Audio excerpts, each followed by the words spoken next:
Hello, I'm very welcome. I am glad to be with you once again. We want to look at English language. Very necessary. It is my desire that every one of you should have A1 in English. So you should make all efforts to follow us from the beginning of this lesson till the end. I'm going to guide you seriously. There are reasons why many students fail after making efforts. But this time, I know that you're not going to fail. Just join us. You're going to learn a lot of things and you are going to be sure of A1. It's not easy to get it, but if you're able to join us and follow us to the end, we are going to make it. Alright, so let's look at these three areas. First of all, the essay, the comprehension,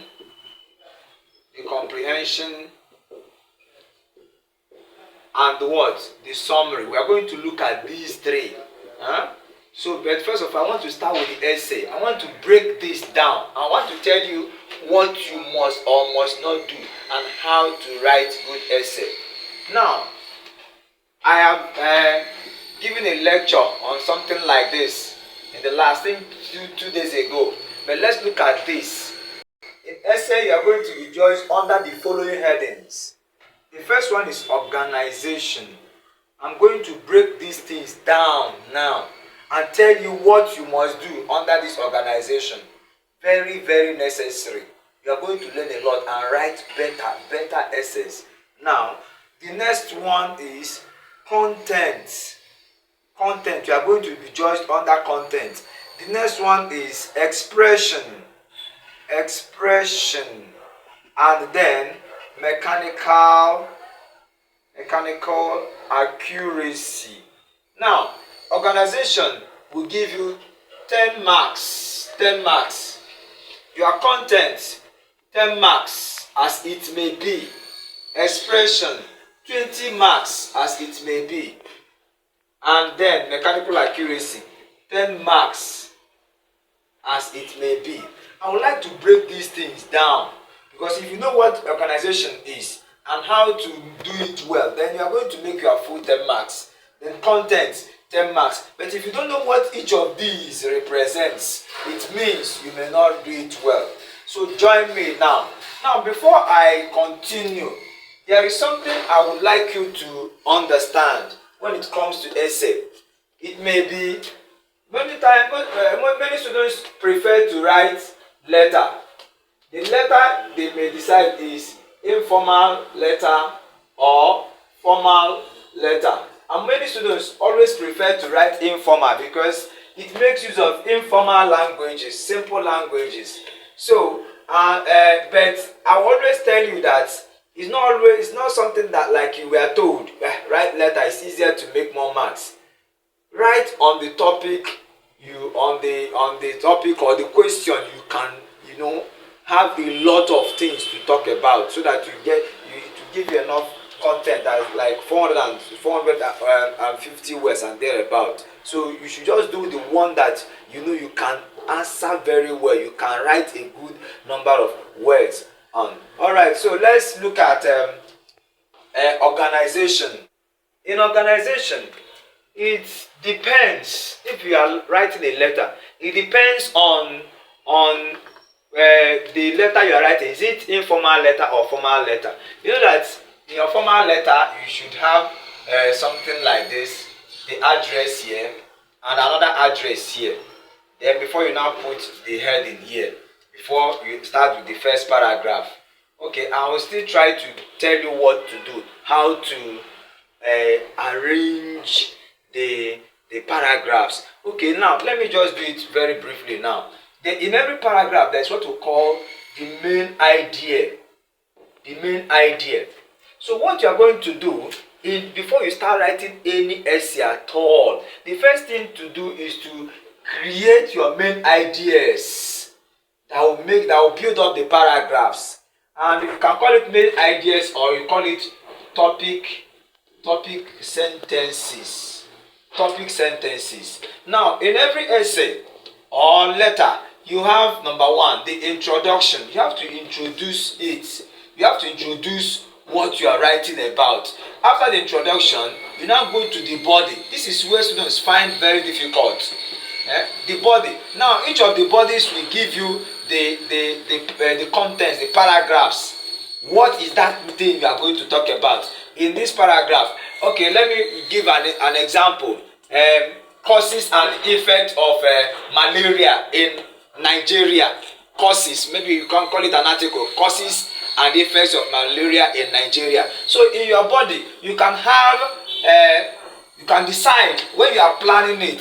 You can decide to have 3 causes. Maybe the question says 3 causes of malaria in Nigeria, and the 3 causes and effects. So in the first paragraph, you have cause number 1. Maybe you can say mosquito.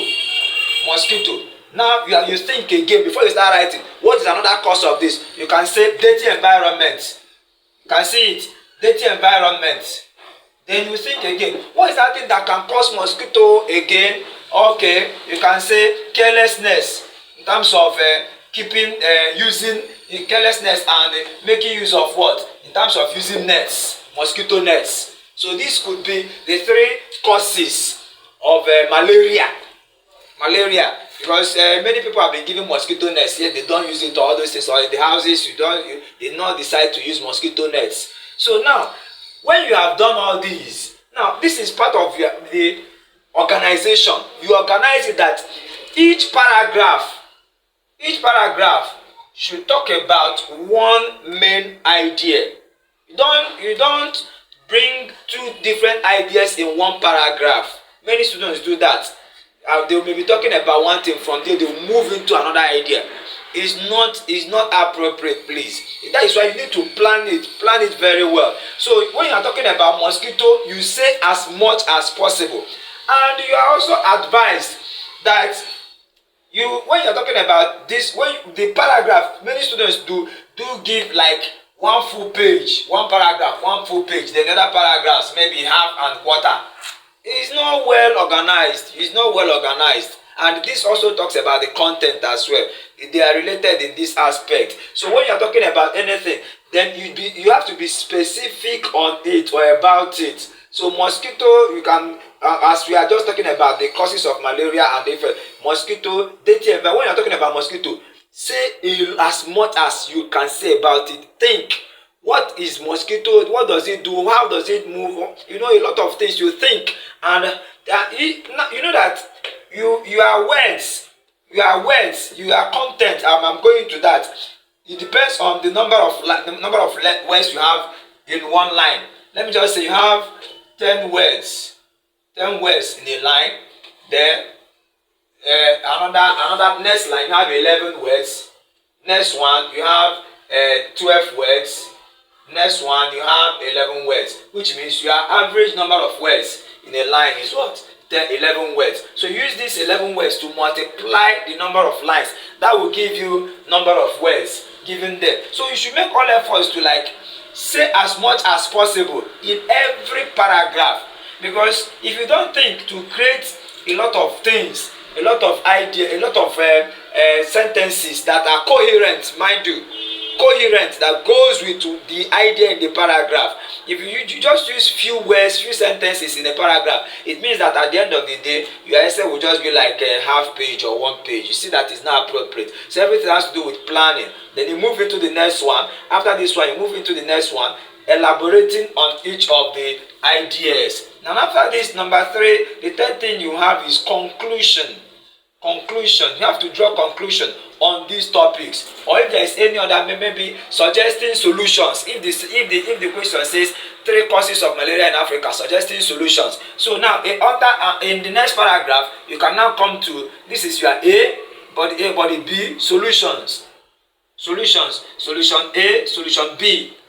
And the solutions must go in coherent with these causes. Your solutions cannot come outside the causes that you have specified. How can we curb mosquito? How can we improve the cleanliness of our environment? And how can we educate people on how to use their mosquito nets? So these are the things that you have to. So when you do all this, it means that your essay is well organized. So it is very, very important.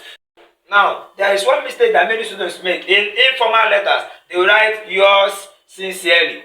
They will sign and put there. No, you don't do that. So it's only when you are having a formal letter that you can write yours faithfully. You sign and write your name under it. Even some students, yours faithfully, yours faithfully. They will write their names and sign with date.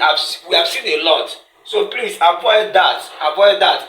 And if it is a formal letter, please, if it's a formal letter, you know formal letters, letters to maybe most of the time we have seen in the past questions, commission of education, minister of this one, local government chairman, all letters like these are formal letters. Write a letter to your school principal. All these are formal letters. But informal letters, letter to your friend, the letter to your mother, to your father, to a colleague, all these are informal letters. So when you are writing formal letters, there is another mistake that many students make. In the introduction, they always find it difficult to make use of good words. You know, good words. I mean, what I mean by this is they will just start abruptly. They will just introduce the topic. What I want you to do is just go through some past questions. See how the introductions were made there.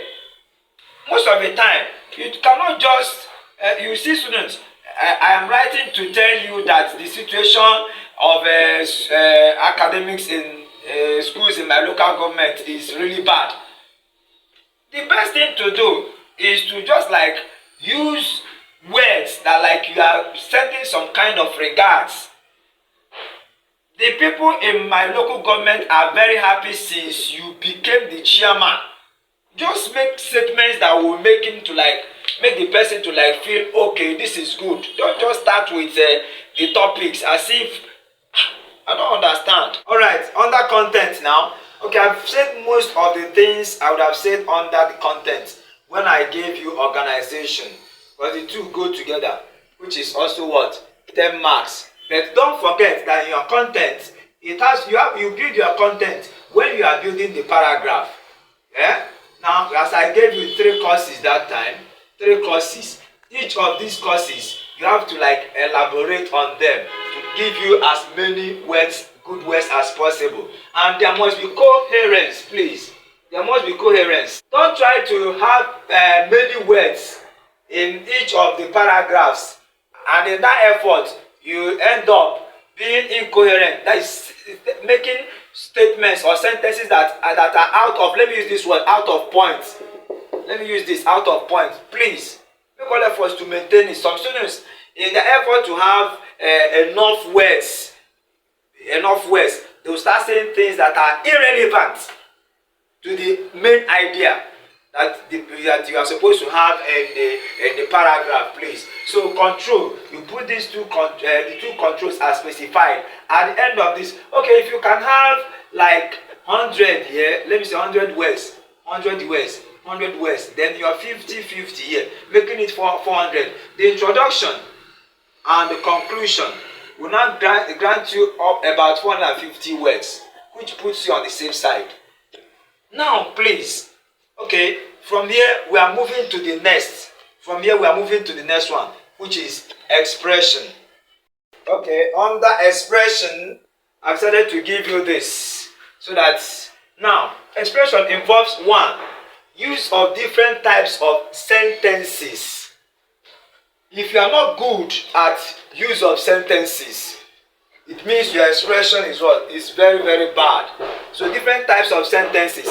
So many students will write so complex. How can you give so complex sentence without control? Use your punctuations to control your sentences. I hope you can understand that. So in your expression, you use different kinds of sentences, types of sentences that are appropriate to the very topic. Now, number 2, choice of right words, idioms and expressions. This is also what you are being judged on. In fact, expression is what many students find difficult to, work on while writing essays. Expression.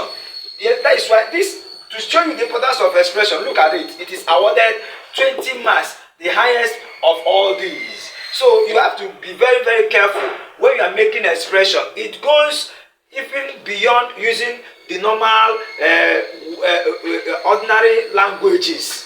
Let me put it like that, because your expression, the way you express yourself, shows your maturity at writings. So please, you make all efforts to make use of good expressions, idiomatic expressions.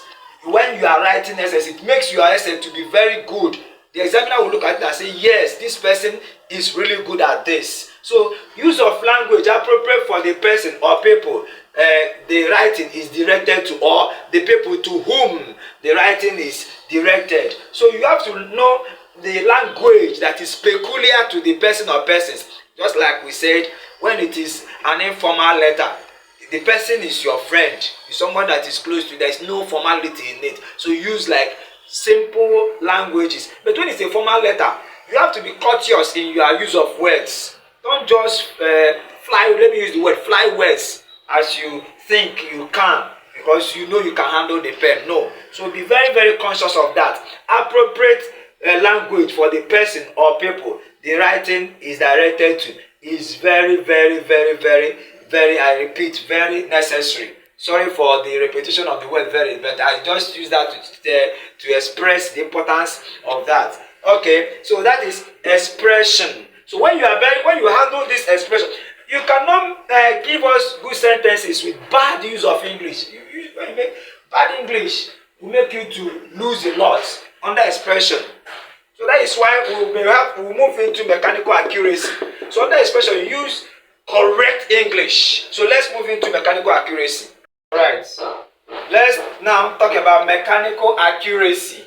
This, if you handle this well, you will be awarded 10 marks. But I must tell you, under mechanical accuracy, this is where students make a lot of mistakes. You see more errors under this, and each error attracts reduction of what? Half mark. Half. Each error attracts deduction of what? Half mark. Half. So imagine where a student has committed maybe 20 errors, which means the student may at the end of the day lose all the marks under mechanical accuracy. So you have to be very careful. Now let's look at that so that you see what you must avoid. Wrong spellings. Wrong spellings. Please be very, very, very careful with your spellings. If there is any word you know you cannot spell, there are many other words you can use in place of that particular word. Please. Now, wrong use of capitals. I have discovered that many students do not know how to use their capital letters. What guides you when you have the knowledge of nouns, particularly what? Proper nouns. Proper nouns. So when you have proper noun, when you know proper nouns, when you can identify a proper noun in a sentence, it means you'll be able to use them or use it very well. Let me give you an example now. The name of a person is a proper noun. So you start it like Peter, John, Andrew. I decided to use English names. Okay, so now look at this. How can a student write Andrew like this? It's wrong. We have seen a lot of things like this. So when you write the name of a person, you start it with what? Capital letter. It is very, very necessary. You write the name of a country, Ghana. Some students have written it like this, which is wrong. You don't do things like this. When this appears in your essay, you will lose half mark immediately for doing this. Or you write days of the week. Monday. I've seen something like this. Tuesday. Why? This is a proper noun. Please use capital letter for the days of the week. Months of the year. My friend was born in November. Look at it. Not small letter N for November. It's wrong. So be conscious of all these.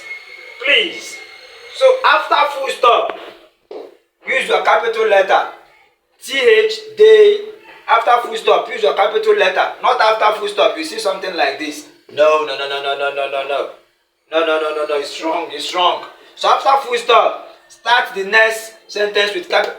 We have seen a lot, please. Avoid this. And this is one of the things that the examiner can easily identify or observe.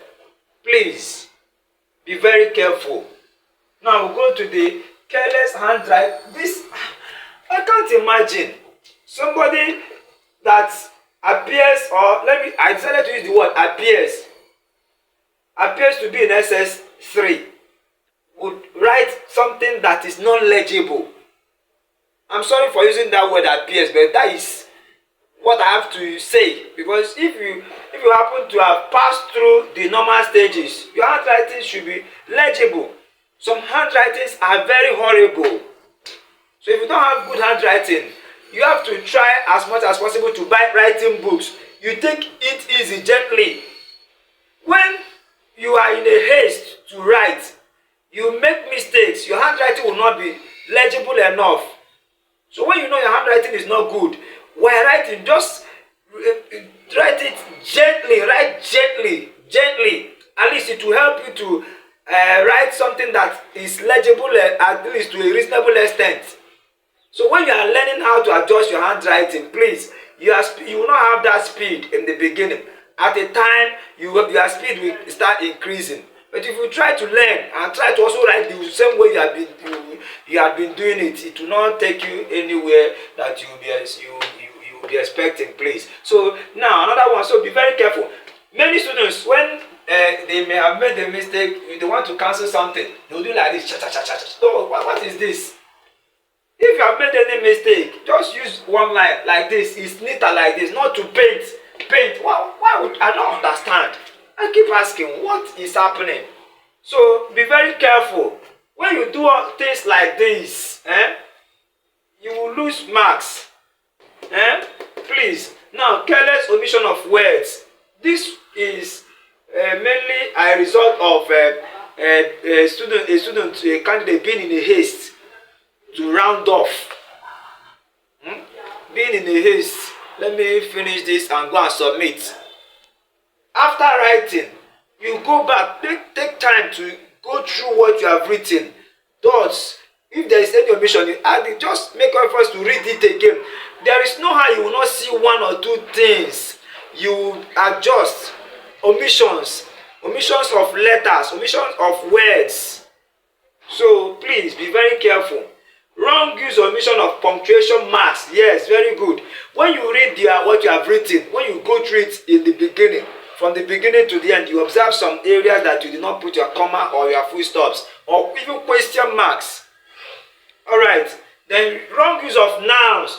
This is the most horrible area. This is where students lose a lot of marks. Tenses. Many students don't even know how to use simple present tense or past tense. Most of the time, when a student writes a story, they will make wrong use of tenses. Most in stories, past tense. So I've seen it a lot. Now, please, prepositions, pronouns, and conjunctions. So when you are writing your essay, be very careful with all these. If you are not good at them, I think what you may have to do is to go and look for a book that I don't want to mention the name of the book anyway. Just look for a really good book that teaches grammar, please. It's very, very necessary. So when you are able to make adjustments on all these, as I've given you some proper nouns here, so make use of them. Nouns as subjects, objects of a sentence, and as well as pronoun. Many students will use Peter went to the market. Peter saw many people selling the same thing. No, you don't repeat. You use pronouns in place of nouns. But many students, I don't know. All right. So these are the things I would like you to look into and make all efforts to avoid or apply, so that you have a very good mark. Okay. Let's quickly look at comprehension. I got these questions from a comprehension passage, and these are the answers. I just decided to use it to teach you how to answer questions from a comprehension passage. Now, I don't know why students would always write complex sentences as answers to questions. So it's better to use just simple, just like I've given here. These are sample answers, sample answers. So with this, you get guided. So the first question says, why do children bully? It's not wrong when you say children bully because of illness or because, but from the passage, the answer very simple, due to illness. Why do children bully? Due to illness. I hope you can understand that. Then from whom do children learn to bully? Look at the answer. From adults or peers. Some students will go to the passage. Children learn to bully from people that are within the area, who are mainly adults or peers. I've seen things like that. In a very simple sentence. From adults or peers. I don't think it is wrong for a student to just write, they learn bullying from adults or peers. The same thing. They learn bullying from adults or peers. Or children learn bullying from adults or peers. So these ones are still good. So what results are expected if children are given only what they ask for nicely? Behavior such as bullying will be curbed. Now, I want to ask you, you have been taught, I started to go with this first. You have been taught how to answer, how to read the passage and extract the answers. Now look at what I have to add to what you have been taught. I taught that in my previous lesson. That's why I decided to go into this. But look at what I want you to do. When you are given a comprehension passage, look at the first thing you have to do. That is, if you know you are good enough, just first of all, with time, read the passage. It's very necessary. After reading the passage, read the questions. After reading the questions, now there are very salient words in the questions that you look for in the passage. Those words that will guide you in answering the question are here in the passage. Like from the question, let me just say here, bully. So if I go back to the passage, I see anything like bully, I will underline it, meaning that the answer to the question, this question I have bully here, means the answer can come before bully or after bully. Now, let me just put it like this. What are results expected if children are given only what they ask for? In the passage, I will look for word given what they ask for. Then I will look for, you underline it. You underline this statement.